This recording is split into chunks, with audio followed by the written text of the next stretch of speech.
3 a.m. Chicago was locked in a skin-stinging cold. Outside, the wind howled through the city's concrete canyons, but here in the sterile corridor of Mercy Children's Hospital, there was only a near absolute silence.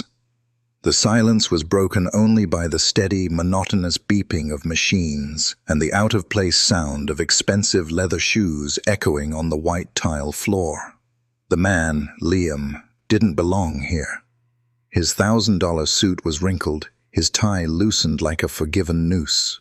He was the king of this city, a man who could move mountains with a single phone call, who was in the process of building a tower of steel and glass, so ambitious it sought to touch the sky.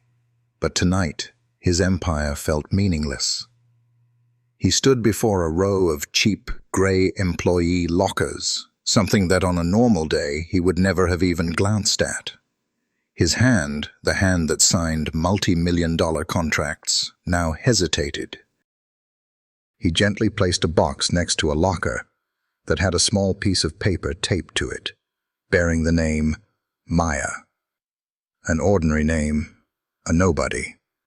But to Liam, that name now carried more weight than the tower he was building. He slipped a small note under the box, on which was written a hasty, almost desperate script. For the one who taught me how to fly. Taught him how to fly. What could a rank-and-file nurse teach a Titan? To understand this debt, one that could not be paid with money, we have to go back. 1 week earlier, in this same hospital, but it wasn't silent.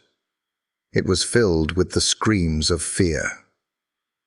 His 7-year-old daughter, Lily, the soul of his life, was convulsing in her hospital bed, facing a life-or-death battle with leukemia.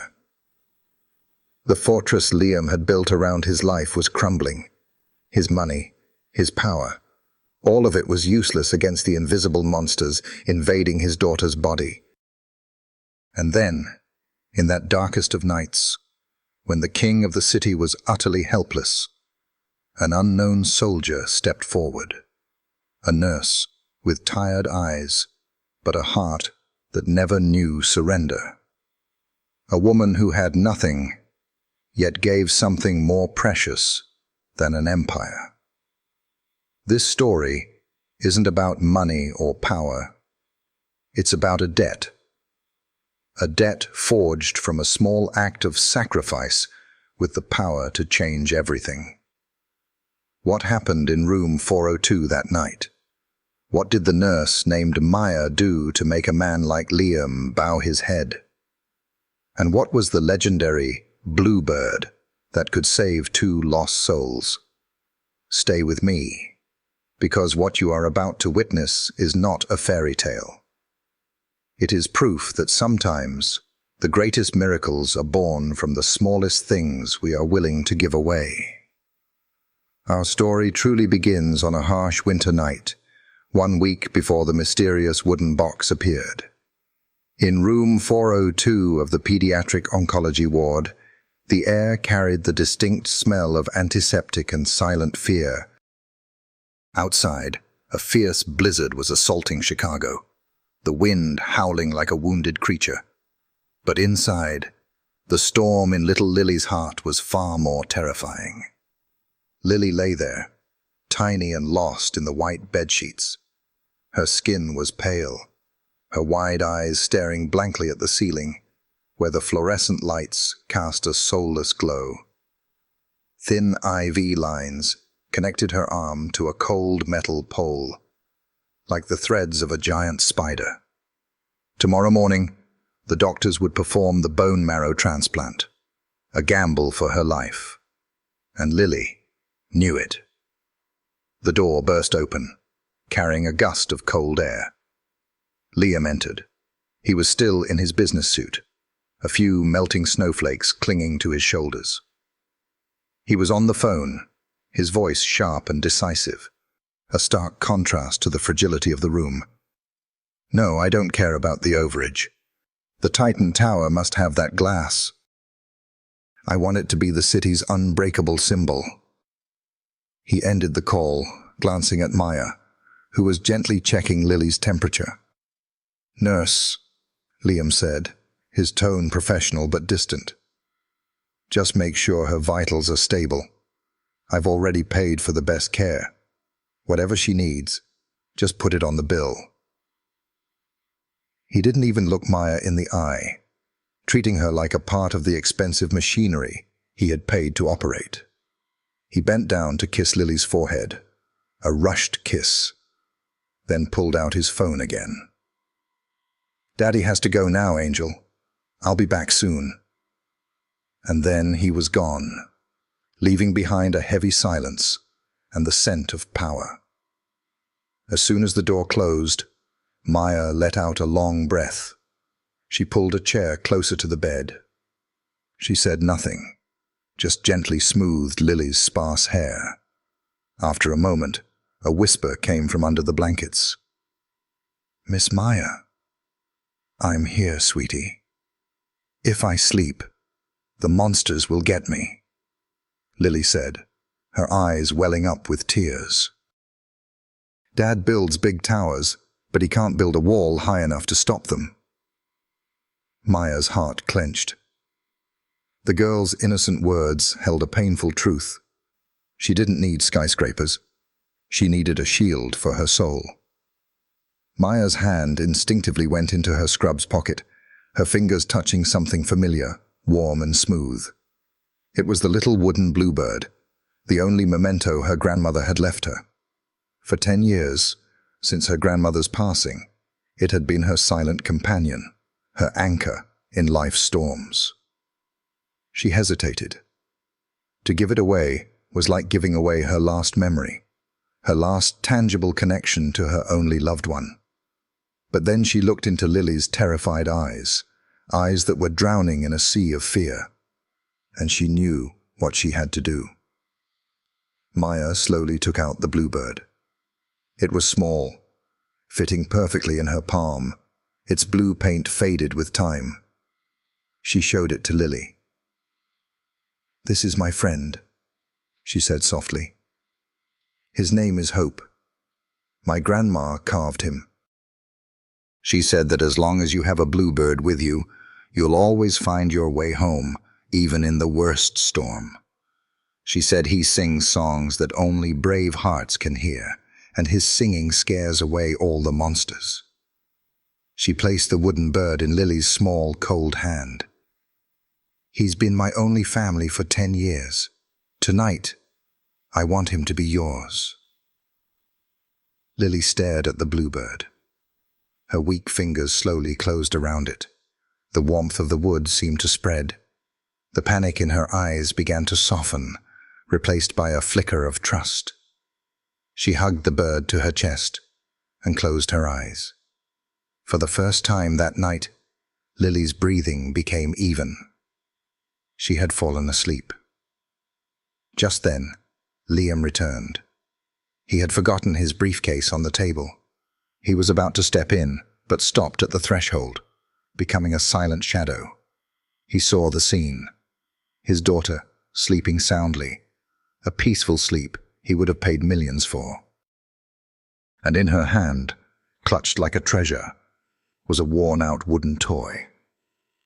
He looked up at Maya, who sat there, quietly wiping away a tear that had just rolled down her cheek. Her face held a gentle sadness for her loss, but her eyes shone with a serene comfort. A strange feeling, something he had never known, rose in Liam's chest. It wasn't admiration, nor was it gratitude. It was shock. A stunned disbelief at an act of giving so pure it was irrational. For the first time in his life, the man who built the strongest concrete towers felt the very foundation beneath his feet begin to shake. Liam didn't enter the room. That night, he quietly retreated, like a general who had just witnessed a strategy he could never comprehend. He returned to the cold hallway, the image of his daughter, sleeping with the old wooden bird on her chest, haunting his mind. For the first time, a question echoed in the head of a man who always had all the answers. What is the true value of a thing? He could buy the world, but he couldn't buy the peaceful sleep that a worn piece of wood had just given his daughter. The next few days passed in suffocating tension. Lily's surgery took place. For 8 hours, Liam sat in the waiting room. Here, he was not a tycoon. The Titan Tower, the million-dollar contracts, all of it became meaningless. He was just a father, like all the other parents sitting around him, with eyes hollowed by worry and silent prayers on their lips. He looked at them, people who probably had nothing but hope, and felt a strange connection. In this room, everyone was equal in their fear of losing a loved one. Finally, the head surgeon emerged, his face tired, but showing a slight smile. "The surgery was a success," he said. A wave of relief flooded the room. Liam felt his knees go weak. He had to lean against the wall to stay upright. That night, to celebrate, his business partners invited him to one of Chicago's most luxurious restaurants. Liam reluctantly agreed, feeling out of place amidst the clinking of wine glasses and hollow congratulations. On the way home, his luxury car stopped at a red light, right in front of a modest 24-hour diner. The diner's neon sign cast a faint glow on the snow-covered street. And then he saw her. Maya. She was no longer in her light blue nurse's uniform. Instead, she wore a faded waitress uniform. Her high bun was a bit messier, her face etched with a fatigue that even the diner's weak light couldn't hide. He watched her smile at an elderly customer, a patient and warm smile, while her hands moved quickly, clearing a pile of dirty dishes. A hot wave of shame and something akin to reverence washed over Liam. This woman, after a 12-hour shift fighting for the lives of children, was continuing another fight for her own life. And she had given away her only family, that bluebird, without asking for anything in return. He suddenly realized her sacrifice wasn't just an act of kindness, it was extraordinary, but the relief was short-lived. 2 days after the surgery, an unexpected complication arose. Lily's immune system reacted violently. She developed a high fever, became delirious, and the numbers on the monitor began to dance alarmingly. The best doctors were there, the best medicines were administered, but the fever wouldn't break. Liam stood outside the room, the feeling of helplessness returning, stronger than ever before. His money could bring the top experts here, but it couldn't command his daughter's tiny body to fight. He looked through the glass pane, his heart feeling as if it were being squeezed. Lily was trembling, her lips murmuring her mother's name in her delirium. Nurses rushed in and out, their faces tense. Liam felt his world about to collapse. Just then, a familiar figure hurried down the end of the hall. It was Maya. Her shift had ended that morning, but when she heard about Lily, she had come straight back. She said nothing to Liam, just gave him a slight nod, and walked directly into the room. She didn't do anything extraordinary. She just sat down by the bed and took Lily's hot little hand in hers, and then she began to hum. Not a specific song, just an improvised melody, a low and gentle hum, like a small stream. The melody seeped into the room's tense atmosphere, overpowering the harsh beeping of the machines. Liam stood frozen, his eyes glued to the monitor. He couldn't believe what he was seeing. The line showing Lily's heart rate, which had been erratic, began to calm down. Her breathing, once rapid and shallow, became deeper and more regular. The fever hadn't broken, but the chaos was being contained. The storm inside her body seemed to be quieting down in the face of that peaceful tune. Maya didn't have magic. She had presence, a presence of pure love and peace. And in that moment, Liam understood. The power this woman possessed couldn't be valued in dollars. It was the one thing he craved most, but had never had the ability to heal a soul. And he knew his debt to this nurse had just become infinitely deeper. The crisis passed. The next morning, Lily's fever had broken, and though still weak, she was awake and able to smile at her father. Relief filled the room. That night, after making sure Lily was fast asleep, Liam went to find Maya. He found her sitting alone in the staff break room, quietly sipping tea from a paper cup. She looked exhausted, her shoulders slumped after a long day, but a sense of peace radiated from her, like a calm lake after a storm. Liam hesitated at the door, for the first time feeling unsure of his words. He cleared his throat. Maya looked up, her eyes showing a hint of surprise at seeing him. "Mr. Crane," she said, starting to get up. "No, please, stay seated," Liam said quickly, stepping into the room. He stood there for a moment, not knowing where to begin. Finally, he spoke, his voice lower than usual. "Thank you for what you did for Lily last night." Maya just shook her head slightly. "It's my job." "No," Liam interrupted, a conviction in his voice. "That wasn't your job. I was there. I saw the doctors, the machines, the best things money can buy. But they couldn't do what you did. You brought peace." "How?" Maya looked down at her tea, a sad smile on her face. "I didn't do anything.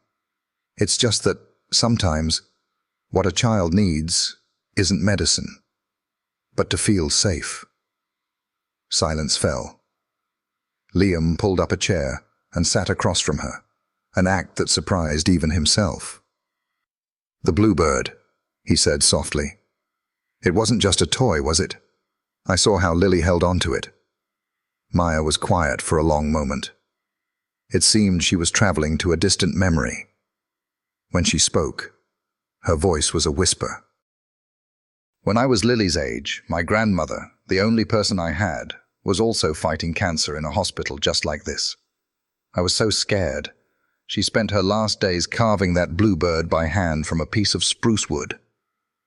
She looked up at Liam, her eyes glistening but not crying.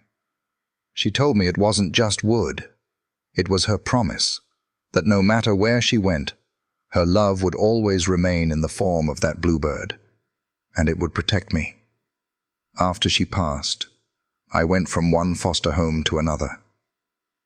The bluebird was the only thing I had that was truly mine. It was proof that I had once been loved." She took a deep breath. "It's not just a memento. It's the weight of her hand in mine.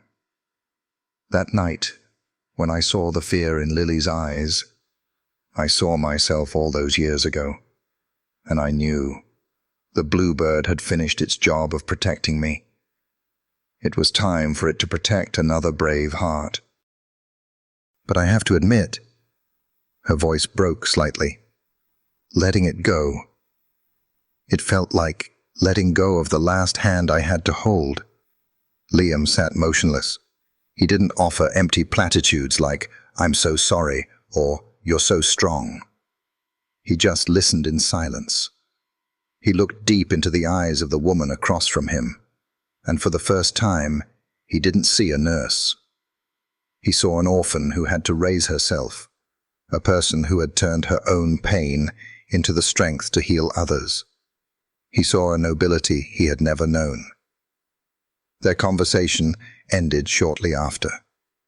Maya had to get back to her shift.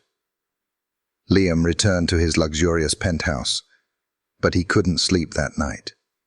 He stood by the massive glass window, looking down at the glittering city of Chicago below. He had conquered this city with ambition and ruthlessness, but he realized his wealth was hollow compared to the fullness in Maya's heart. He thought about his debt. Pay her. That would be an insult. It would turn her sacred act into a cheap transaction. He had to do something else, something that would show her he had truly listened, that her story had touched him. An idea sparked. It was crazy, almost impossible. But for someone like Liam Crane, impossible was just a challenge. He picked up his phone and called his most trusted assistant, waking him up at 2 a.m. "David," he said, his decisive tone back. But this time it wasn't for business. "I have a job for you. Cancel all my non-essential appointments this week. I want you to mobilize every resource. Find me a woodshop, a very old one, probably been closed for years, in some small town in rural Illinois. I don't know the name of the town or the owner. I only know he was an old woodcarver, a friend of a woman named Eleanor Vance, who passed away about 15 years ago. I know it's a long shot, but find it for me. At any cost." He hung up, looking toward the half-finished Titan Tower in the distance. For the first time, he didn't see it as a symbol of power. He saw it as a tool for him to do something right, to repay an immeasurable debt to a small blue bird. While the days at the hospital passed with a newfound peace, a quiet but urgent hunt was underway across the rural plains of Illinois. Liam Crane's empire, built to acquire companies and conquer real estate markets, was now mobilized for a completely different purpose. His assistant David, used to analyzing complex financial reports, now found himself buried in old maps, dusty land registries from decades past, and the phone books of nearly forgotten towns. Private investigators, normally hired to track down hidden assets, were now driving down small dirt roads, visiting roadside diners and local post offices. They didn't ask about numbers or deals. Instead, they showed a hastily taken photo of the wooden bluebird, asking the town elders, "Have you ever seen something like this? Do you know a woodcarver who used to make them?" Mostly, they were met with shakes of the head and confused looks. The task was like finding a needle in a haystack. Meanwhile, at Mercy Hospital, a subtle change was taking place. Lily was recovering miraculously.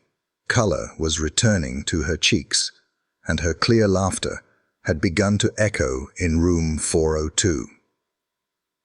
Liam now spent more time at the hospital, but no longer as a worried ghost in the hallway.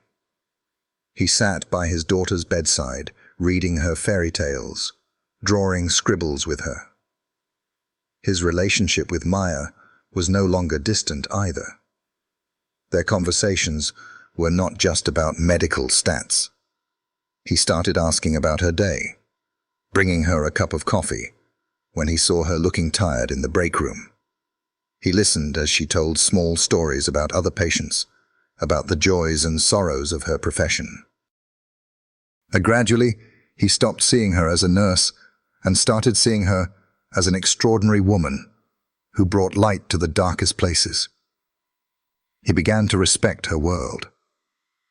After nearly 2 weeks of fruitless searching, David was close to giving up. But then, a stroke of luck. A phone call from a retired postman in a small town called Havenwood. He vaguely remembered a woodcarver named Silas, an old family friend who used to make wooden toys for the local children. David drove for 3 hours and found Silas, a man nearly 90 years old, living alone in a small wooden house. At first, the old man didn't remember anything, but when David showed him the picture, his cloudy eyes suddenly lit up. "Ah, Eleanor's bluebird," he whispered. "She was a wonderful woman. She always said, this bird wasn't for protection, but for reminding a child how to find their smile again." The old man led David to the old shed behind the house. Inside, everything was covered in a thick layer of dust, and in a corner, carefully wrapped in oilcloth, were the last pieces of spruce wood, the same wood he had used to carve Maya's grandmother's bluebird more than 20 years ago. A few days later, on the final afternoon before Lily was to be discharged, Liam went to find Maya. He didn't ask to meet her somewhere fancy. He went to the familiar place, the staff break room, where their story had truly begun. He placed a finely crafted wooden box on the table. "I have something for you," he said, a hint of nervousness in his voice. Maya looked at him, then at the box, her eyes filled with confusion. She slowly opened it. Inside, nestled on a bed of soft velvet, was not one, but a flock of small bluebirds.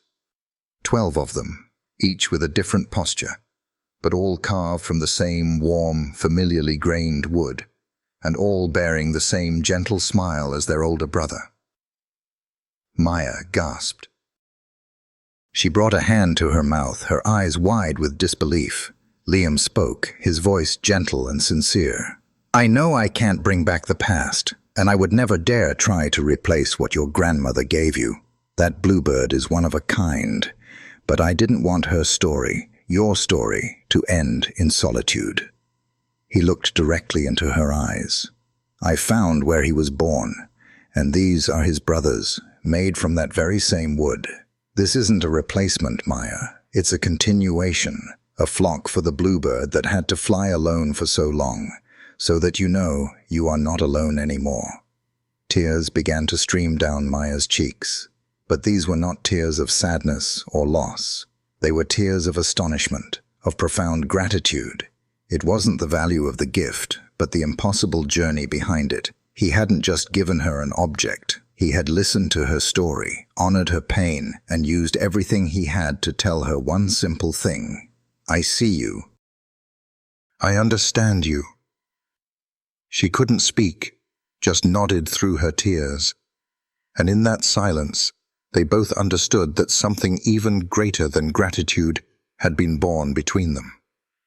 The day Lily was discharged, room 402 was filled with sunlight. No more machines, no more smell of antiseptic, just the bright laughter of a little girl about to go home.